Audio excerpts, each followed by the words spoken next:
Excelentíssimo senhor presidente da Câmara Municipal, ilustríssimos senhores vereadores, senhoras, senhores, a minha explicação é breve e a prática. Eu não venho aqui, de repente, para me estender muito, talvez nem use os 20 minutos, por uma questão bem óbvia. Agora, eu trato de forma um tanto mais prática, para facilitar, porque os senhores têm documentos nas mãos. Então, pretendo agora contar para os senhores a diferença entre a ação popular que foi proposta, qual a finalidade que ela tem, o que ela busca, que é diversa da representação da denúncia feita na sexta-feira passada, protocolada por mim, porque o objetivo de uma é totalmente diferente do objetivo daquela que corre judicialmente e que eu vou indicar para os senhores hoje em que fase se encontra. No dia 8 de abril, próximo passado, foi protocolada uma ação popular com a finalidade específica de suspender os contratos, empenhos e pagamentos de 7 empresas que foram contratadas pelo município de Piraí através de um ato publicado pelo senhor prefeito municipal no Diário Oficial. Falo de documentos, não são hipóteses. Não costumamos trabalhar em hipóteses. Isso aqui nasceu de uma verificação cuidadosa documental. Trabalho Pedro Dalcol Filho, vereadora Tânia, e também meu, porque eu também me incluí na ação popular como parte, e não apenas como advogado. Seria muito simples eu tomar uma procuração do Pedro Dalcol, da vereadora Tânia, e simplesmente atuar na condição de advogado. Só que a questão era tão relevante que eu entendi que era necessário que eu também funcionasse como parte. Eu não sou apenas advogado, eu sou parte da ação. Essa ação foi proposta, levamos documentos, todas as publicações, os extratos de contrato de 7 empresas que foram contratadas da seguinte forma. Chamamento público, mas publicado em fevereiro de 2011, um chamamento visando a contratação de empresas para a prestação de serviços na área de saúde. Essas empresas, algumas, não por acaso essas 7, apresentaram seus documentos, que nós não sabemos até o momento quais documentos são, mas que o juízo da comarca determinou que sejam apresentados pelo município. Essas empresas apresentaram os documentos e se cadastraram. A partir do cadastro, nasceu a contratação. E o ponto que se discute é o seguinte: onde está a licitação? Como aconteceu a contratação se não houve licitação? Chamamento público não é modalidade de licitação.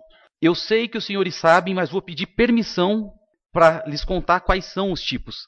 Convite, tomada de preços, concorrência, concurso, leilão e pregão. Isso são modalidades de licitação. Pergunto para os senhores, entre essas 6 que eu falei, existe alguma chamada chamamento público? Não é invenção do advogado Júlio ou de quem funcionou como parte na ação. Isso está posto na lei. A lei diz isso. Quais são? A lei proíbe que você crie uma modalidade nova, isso é crime. A lei proíbe que você misture 2 para criar uma terceira, porque isso é crime. E isso aconteceu em Piraí do Sul. 7 empresas foram contratadas a um valor total de R$481 mil. 435.840. Mas poderia ter sido R$727 mil. Só que nem todas atenderam ao chamamento. Feito isso, depois que isso foi publicado na imprensa oficial do município, começou, de repente, um trabalho de busca de informações para se verificar até que ponto que a contratação era regular ou não. Até porque é extremamente temerário se propor uma ação que se sabe indevida. Buscamos elementos aonde? Junta Comercial do Paraná. Vamos saber em nome de quem as empresas estão registradas e em nome de quem foram criadas, onde estão sediadas e quando foram criadas. Vamos buscar informações junto ao cartório do registro de imóveis para saber onde as empresas estão sediadas e para quem pertencem os imóveis. Vamos buscar informações junto ao cartório de registro civil das pessoas naturais de Castro. Por que Castro? Porque os casamentos não se registram simplesmente em Piraí do Sul. Vamos buscar informações junto ao cartório de pessoas naturais de Piraí, porque aqui também se registram atos das vidas das pessoas. A pessoa é solteira, ela casa, ela passa a ser casado, e isso é registrado no cartório. Mas você precisa de uma certidão. Nós fomos buscar tudo. Não existe nada que não tenha documento. E tanto isso é um fato, que depois de comprovado que existia uma empresa chamada MSM Serviços Odontológicos, que foi contratada sem licitação pelo valor de R$168 mil, e que essa empresa pertence à pessoa de MSM, Michele Simão Martins. Devia ser MSMA, Michele Simão Martins Elascar. Essa é a proprietária da empresa. E ela é nora do prefeito. Essa empresa foi criada agora, há menos de 3 meses. Essa empresa está sediada na Avenida 5 de Março 377. O imóvel que fica ao lado do cartório de registro de imóveis, que pertence para o prefeito municipal. Tem uma segunda empresa que está sediada no mesmo endereço, que também, por acaso, ganhou uma licitação por dispensa. Pode ser muita coincidência, porque qualquer pessoa que tem como propriedade um imóvel, pode alocar o seu imóvel. É óbvio que pode.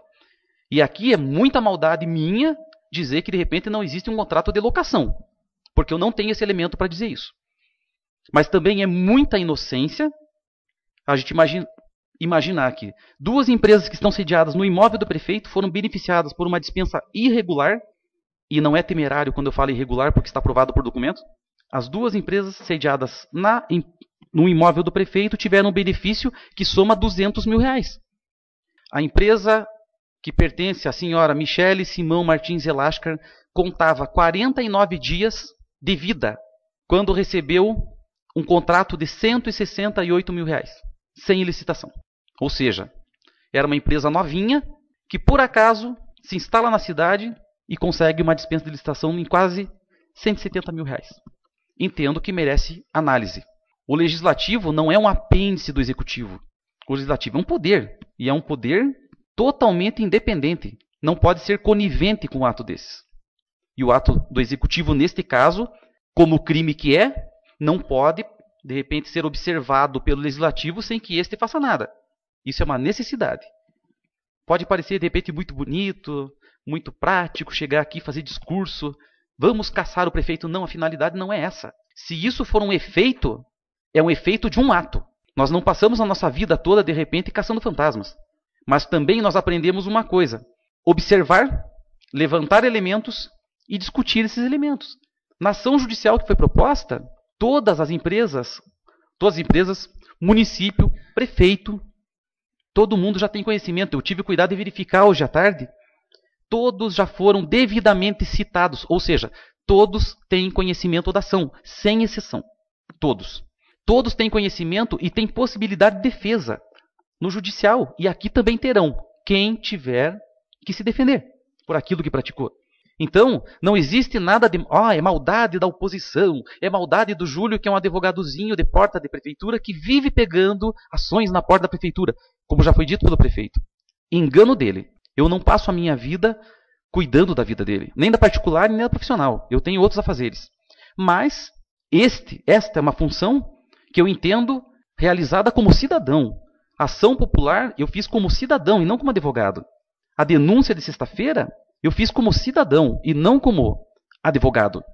Falo aqui como advogado porque tenho procuração da vereadora, porque tenho procuração do Pedro, mas me incomodo como cidadão e não como advogado. Como advogado, minha vida profissional vai muito bem, obrigado. Depois de protocolada a ação, o juízo da comarca entendeu que era necessário suspender os contratos, suspender os empenhos e suspender os pagamentos da empresa MSM Serviços Odontológicos. E suspendeu. Deferiu liminarmente, entendeu que os documentos que estavam juntados eram suficientes a comprovar a ligação entre a empresa, a proprietária e o prefeito na condição de nora. Suspendeu os contratos e, mais do que isso, determinou o bloqueio da importância de R$168 mil, se houver esse valor da conta, de qualquer conta que tenha vínculo com o CNPJ da empresa. Também tomei o cuidado, na tarde de hoje, de antes de vir falar com os senhores, de verificar se o bloqueio tinha tido sucesso. Informado diretamente pelo juízo, não existe ainda uma resposta com relação ao bloqueio, porque é um sistema. E isso verifica-se no momento oportuno, não foi verificado ainda. Mas vai ser verificado. Esse bloqueio é maldoso. Não, esse bloqueio é resguardar o erário, os cofres públicos, para uma eventual reparação. Porque se os contratos são nulos, óbvio que o dinheiro recebido terá que ser devolvido. Mas isso se discute na ação popular. Aqui, e isso eu faço questão de frisar para os senhores. Eu trouxe um monte de anotação e não estou lendo nada. Faço questão de destacar. Nós não pretendemos, eu não pretendo com a denúncia aqui, colocar em discussão a validade do ato. Aqui, a denúncia não fala da validade do ato, do chamamento, da licitação, se é correto, se é incorreto, a forma como foi contratado. Por quê? Porque isso se discute lá na ação popular.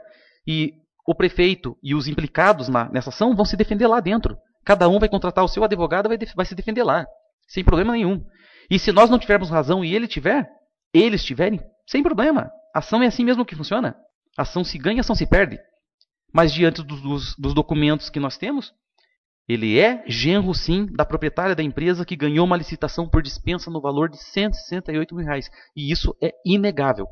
Então, nem desfazendo o casamento vai adiantar. Essa discussão aqui com relação à denúncia, ela é bem prática. Os senhores viram da leitura do Dr. Alcimar que nós não temos um ato de improbidade, muito menos um crime de responsabilidade, muito menos um crime comum. Nós temos vários. Os senhores terão que avaliar cada um deles. Isso daí é uma atribuição, uma competência que lhes incumbe. E não para mim na condição de denunciante. Nós não podemos negar alguns fatos. Contra fatos, não argumentos. Contra documentos também não tem muito o que se discutir. Aqui nós discutimos uma coisa só. Houve crime de responsabilidade do prefeito? Não compete para mim responder. Eu, como na qualidade de denunciante, entendo que houve. E tanto entendo que houve que, se não tivesse essa certeza, eu não teria denunciado. Porque é uma coisa muito grave. Se eu não tivesse certeza, eu não teria protocolado ação popular e muito menos protocolado a mesma ação junto ao Ministério Público do Estado do Paraná. Porque também está protocolado. A situação é grave, merece atenção e merece reparação na medida do possível. O judiciário já tomou atitude, no sentido de suspender os contratos. Ou seja, quem recebeu, recebeu. Quem não recebeu, temporariamente, enquanto a liminar tiver valor, não receberá. A finalidade da fala, especificamente, era só essa. As pessoas precisam ter nome, precisam ter CPF, endereço, RG. E eu acho muito feio, muito triste, quando as conversas ficam nas esquinas, mas não se materializam na fala de alguém. Ah, é complicado? Meu amigo, tome frente. Faça alguma coisa. Nós não somos pessoas de ficarem escondidos. Nunca fomos. Isso tem um preço. Existe um risco? Existe. Existe, de repente, um conflito de interesses? Existe. Existe uma pretensão política? Digo claramente para os senhores, eu não tenho a menor pretensão política, eu sou muito feliz como advogado. Não é por conta de um interesse alheio, outro, que as pessoas tomam frente a alguns assuntos. É porque é necessário. E nós entendemos que era necessário. Quando falo nós, com relação à ação popular, eu falo nós, 3. Não é 1, nem 2, nem 10. São 3. E essas 3 pessoas têm nome, endereço, CPF, RG, telefone. Qualquer pessoa que queira nos encontrar, vai encontrar. E é fácil. Considerando que o Dr. Alcimar falou de todos os crimes em tese, quando eu falo em tese, por quê? Porque depende de apuração. Certo? Eu gostaria de colocar uma coisa para tornar público. Falo em meu nome, em nome do Pedrinho da Alcool do Jornal, em nome da vereadora Tânia, mesmo não tendo procuração para isso, e comentava isso ontem à tarde, porque para isso eu não tenho procuração judicial, não se estende para fala aqui na tribuna, que nós temos receio, nós, os 3, mas nós não temos medo.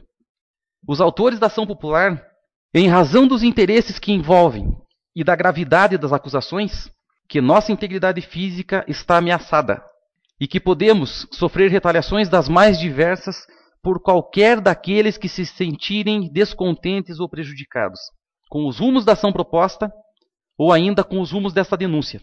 Sendo necessário esclarecer que se temos receio de algo, isso não quer dizer que temos medo, pois não se pode confundir cautela e receio com medo. Não temos medo algum de defender a moralidade e a legalidade e nunca deixaremos de fazê-lo, mesmo que isso implique em risco a nossas vidas. E isso não é licença poética. Se existe risco, perfeito. Nós aceitamos o risco. Mas é sempre importante que isso se torne público. Por quê? Porque é muito fácil falar, ninguém faz nada, mas é muito difícil aceitar um risco que é altamente desfavorável. Eu agradeço a palavra. Por favor, doutor.